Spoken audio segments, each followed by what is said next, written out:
ব্যবসার জন্য অফুরন্ত সুযোগ আছে উল্লেখ করে বাংলাদেশে বিনিয়োগ করতে ব্যবসায়ীদের আহ্বান জানিয়েছেন অন্তর্বর্তী সরকারের প্রধান উপদেষ্টা প্রফেসর মোহাম্মদ ইউনূস। বুধবার বিনিয়োগ সম্মেলন উদ্বোধন করে তিনি বলেন, এদেশে বিনিয়োগের মাধ্যমে সারা বিশ্বেই ব্যবসা করা যায়, যার নজির অতীতেও আছে। এ সময় বিনিয়োগে অবদান রাখায় 4টি ব্যবসায়িক প্রতিষ্ঠানকে পুরস্কৃত করেন প্রধান উপদেষ্টা, আর একজন বিদেশি ব্যবসায়ীকে নাগরিকত্ব দিয়ে সম্মাননা জানানো হয়। মন ইসলামের প্রতিবেদন।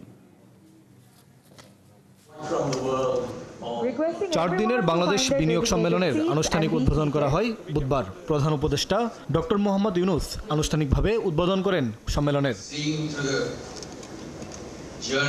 সম্মেলনে বাংলাদেশের বিনিয়োগের পরিবেশ নিয়ে কথা বলেন জারা ওয়ার্ল্ডের সিইও, এপেক্সের প্রধান সহ কয়েকজন দেশি বিদেশি ব্যবসায়ী। বাংলাদেশের ব্যবসায়িক ক্ষেত্রে অবদান রাখায় ওয়ালটন, বিকাশ, স্কয়ার সহ 4টি প্রতিষ্ঠানকে পুরস্কৃত করেন প্রধান উপদেষ্টা। দীর্ঘদিন বিনিয়োগে অবদান রাখায় কোরিয়ান এক ব্যবসায়ীকে বাংলাদেশের নাগরিকত্ব দিয়ে সম্মান জানান প্রধান উপদেষ্টা।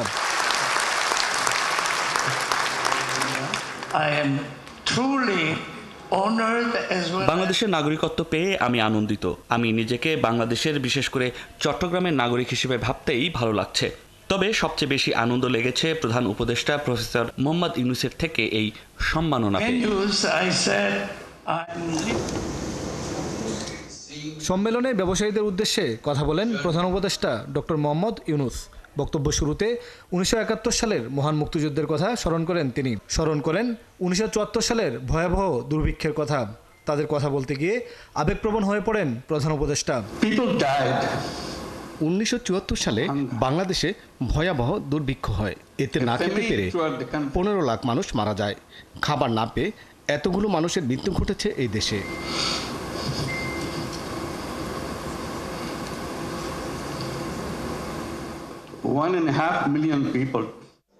দুনিয়া বদলাতে চাইলে ব্যবসা সবচেয়ে শক্তিশালী কাঠামো বলে মন্তব্য করেন ডক্টর মোহাম্মদ ইউনূস। এ সময় তিনি তরুণ উদ্যোক্তাদের আরও বেশি এগিয়ে আসার আহ্বান জানান। নতুন বিশ্ব গড়তে এখন থেকেই উদ্যোগ নেয়ার পরামর্শ দেন। তরুণরা শুধু চাকরির পেছনে না দৌড়ে উদ্যোক্তা হয়ে ওঠো, এতে দেশও নিজের উন্নতি হবে। বাংলাদেশে বিনিয়োগ করে সারা বিশ্বের অর্থনীতিতে অবদান রাখা যাবে বলেও জানান প্রধান উপদেষ্টা। বাংলাদেশে দারুণ দারুণ আইডিয়া আছে। এখানে বিনিয়োগের অফুরন্ত সুযোগও আছে। এখানে বিনিয়োগ করে টাকা আয়ের পাশাপাশি শান্তিও পাওয়া যায়।